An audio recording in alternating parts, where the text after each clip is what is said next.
Most people are living a life that's built on a foundation that's destined to crack under pressure. But what happens if I told you that there was a way to build your life on a foundation that was rock solid, that would hold no matter what storm hit it? Well, today, let's dive in. We're going to talk about how do you create a foundation that actually holds.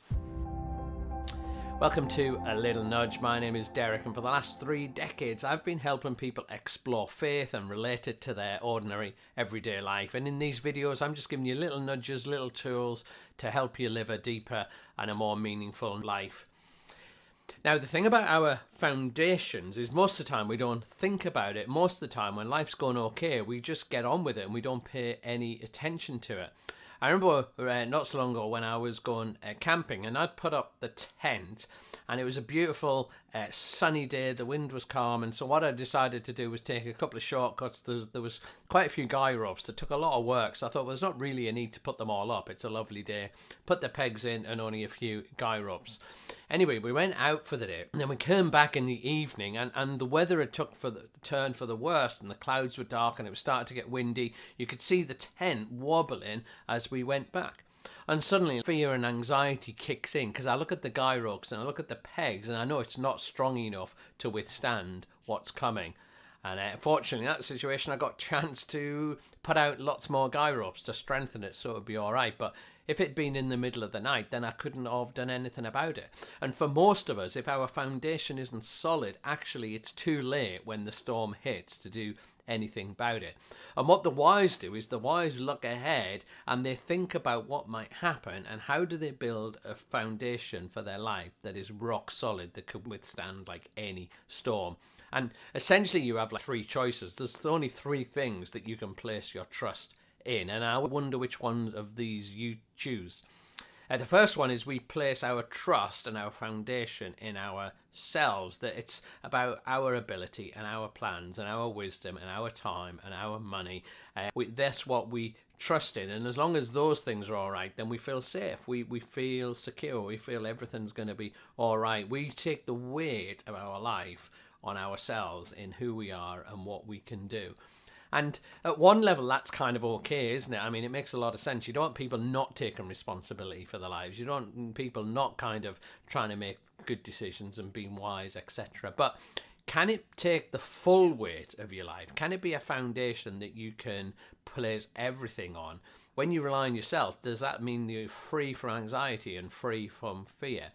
And most of us have, but all of us will face situations that are beyond our ability to cope, that we'll hit maybe some sort of health concern, or we eventually get to the point when jobs get difficult to get, maybe when we get older, or the market changes, or maybe we face really complex relationship issues and we just can't figure them out. All of us kind of reach that point, and I want to suggest that having a foundation that's just built on ourselves and our ability is just not strong enough, and it won't make us feel totally safe, totally certain, totally lacking fear. But there is another 2 options. Let's look at the second one. Now, next, what people might do is they place their hope in others. Their foundation and security comes in others. It's why some people always have to be in a relationship. It's why some people, as they grow into adulthood, still kind of hang on to their parents too much, or people lean into their friendships. And this can be comforting. We do need other people to help us and to guide us. Or some people sometimes, certainly in some cultures, will lean on the organizations around them. You know, they'll get their hope and security in the government or in their employer or in the church or something like that.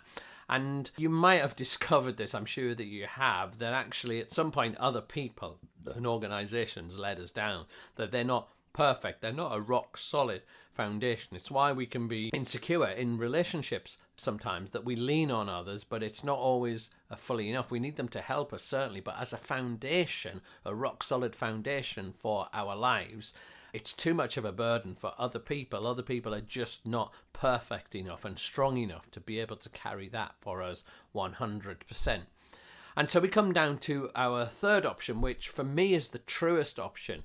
And it's this idea that we can place our hope in God, that there's a God who loves us, a God that sees all things and is powerful enough to carry us. Now don't click away, because I know a lot of people a bit touchy about this and start thinking it's about kind of religion and rules and all that sort of stuff. But it's about a God who is big enough to see all things, about a God who has bigger purposes for us. And it's this idea of trusting that even when we can't see the way forward, or we can't see what's happening or how it's going to work out, that we trust that there's somebody who does, somebody we can hold on to that can provide us that level of security and certain. And there's a verse in Psalm 146 that I've been meditating on and thinking about, which is why I've kind of sharing these thoughts in this video. And in Psalm 146 verse 3-5, this is the words I've been thinking about. It says, "Don't put your confidence in powerful people. There is no help for you there. But joyful are those whose hope is in the Lord their God." And it's challenging us about where we might put our security. And even people who are powerful actually are not perfect and can't be fully relied on. I remember I was going on this walk once. I was in my 20s, and I was spending a day just thinking about my life and praying and reflecting on it. And I was really struggling, and I couldn't get any answers. And I decided to go for a walk, and I was just like, oh, I really hope you would just speak. And eventually through the walk, my mind started to calm, and I started to stop worrying and thinking about stuff. It was almost like, I'll think about that when I get back. And I was going for this kind of long walk, and no massive insights come, no like miracles or solutions or anything really. And I always tend to walk with a stick. I like to find a stick. My son does that as well. Done it since I was a little boy. And I had a stick on this walk that I picked up and found. And it was a really good stick that I was walking with, like a staff. And as I got to the end of the walk and I was leaving the woods and it was time to go back to the car, I was getting rid of the stick. And I picked up my long stick, and there was nobody around, etc. And I just decided to throw it. And I threw it high like a javelin into the trees and was going to watch it fly up and come back down.